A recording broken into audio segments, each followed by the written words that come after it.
আসসালামু আলাইকুম। তো আজ আপনাদের সাথে কামিজ কাটিং শেয়ার করব। এখানে ভাঁজ করে নিয়েছি কাপড়, 4 পাটা আছে আর এই 5টি বন্ধ পাট। আর এখানে ভাঁজের সময় যে গলার ডিজাইন এটি এরকম থাকলে মিলিয়ে নিতে হবে। তো প্রথমে লম্বা মাপ নিয়ে নিচ্ছি। কামিজের লম্বা 44 ইঞ্চি, তো এখানে যা আছে তাই নিয়ে নিচ্ছি, 45 ইঞ্চি আছে। তো এখন কাঁধের মাপ নিয়ে নিচ্ছি। কাঁধ 14 ইঞ্চি, 2 ভাগ করলে 7 ইঞ্চি, সাথে হাফ ইঞ্চি সেলাই যোগ করে 7.5 ইঞ্চি নিয়ে নিচ্ছি। তো কাঁধের অর্ধেক বগল শেপ নিয়ে নিচ্ছি। তো এটা হচ্ছে বডি মার্ক। তো এখন কাঁধ থেকে ধরে 15 ইঞ্চি নিচে কোমরের মার্ক নিয়ে নিচ্ছি এবং 20 ইঞ্চি নিচে হিপ মার্ক নিয়ে নিচ্ছি। তো এখন বডি মাপ নিয়ে নিচ্ছি। 38 ইঞ্চি 4 ভাগ করলে 9.5 ইঞ্চি। তো 1.5 ইঞ্চি সেলাই যোগ করে 11 ইঞ্চি নিয়ে নিচ্ছি। তো কোমর নিয়ে নিচ্ছি 36 ইঞ্চি 4 ভাগ করলে 9 ইঞ্চি, সাথে 1.5 ইঞ্চি সেলাই যোগ করে 10.5 ইঞ্চি নিয়ে নিচ্ছি। হিপ 40 ইঞ্চি 4 ভাগ করলে 10 ইঞ্চি, সাথে 1.5 ইঞ্চি সেলাই যোগ করে 11.5 ইঞ্চি নিয়ে নিচ্ছি। তো এভাবেই বডি, কোমর এবং হিপ 4 ভাগ করে যা আসবে তার সাথে সেলাইয়ের কাপড় যোগ করে মাপ নিয়ে নিতে হবে।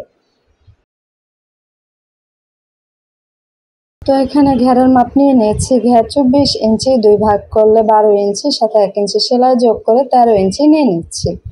তো এখান থেকে শেপ মিলিয়ে দিচ্ছি। 1.5 ইঞ্চিতে ধরে শেপ দিয়ে দিতে হবে। তারপরে সামনের পাটের ডিপ 1 ইঞ্চি বেশি দিয়ে দিতে হবে। তো এই একই নিয়ম ফলো করে আপনারা সাইজের পরিবর্তন করে তৈরি করে নিতে পারেন নিজেদের জন্য। তো ভিডিওটি যদি ভালো লাগে অবশ্যই লাইক করবেন, কমেন্ট করে জানাবেন, অন্যদের সাথে শেয়ার করবেন। এবং আমাদের অ্যানাদার চ্যানেল ফ্যাশন বাংলাদেশ, সেখানে ছোটদের ড্রেসের ভিডিও আপলোড করা হয়। তো সেই চ্যানেলটি সাবস্ক্রাইব করে আমাদের পাশেই থাকবেন। ডেসক্রিপশনে লিঙ্ক দেওয়া আছে এবং আমাদের পেজের লিঙ্ক ডেসক্রিপশনে দেওয়া আছে। পেজটি ফলো দিয়ে আমাদের সাথেই থাকবেন। তো এখন হাতা কেটে নিচ্ছি। এটাও ভাঁজ করে নিয়েছি। এখানে 4 পাট আছে, 2টি হাতা একসাথে কাটবো। তো হাতার লম্বা 18 ইঞ্চি।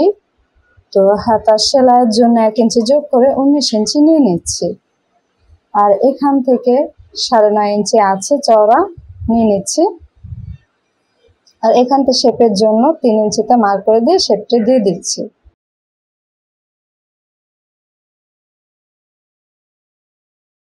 আর এখান থেকে ধরে সমান মাঝখানে মার্ক করে মাঝখানে যে শেপ মার্ক সেটি দিয়ে দিচ্ছি।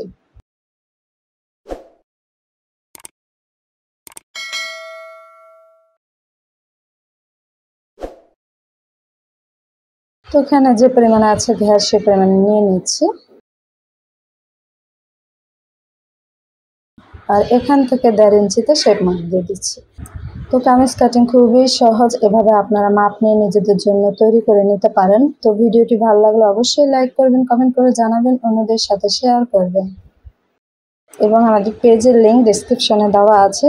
পেজটি ফলো দিয়ে আমাদের সাথেই থাকবেন।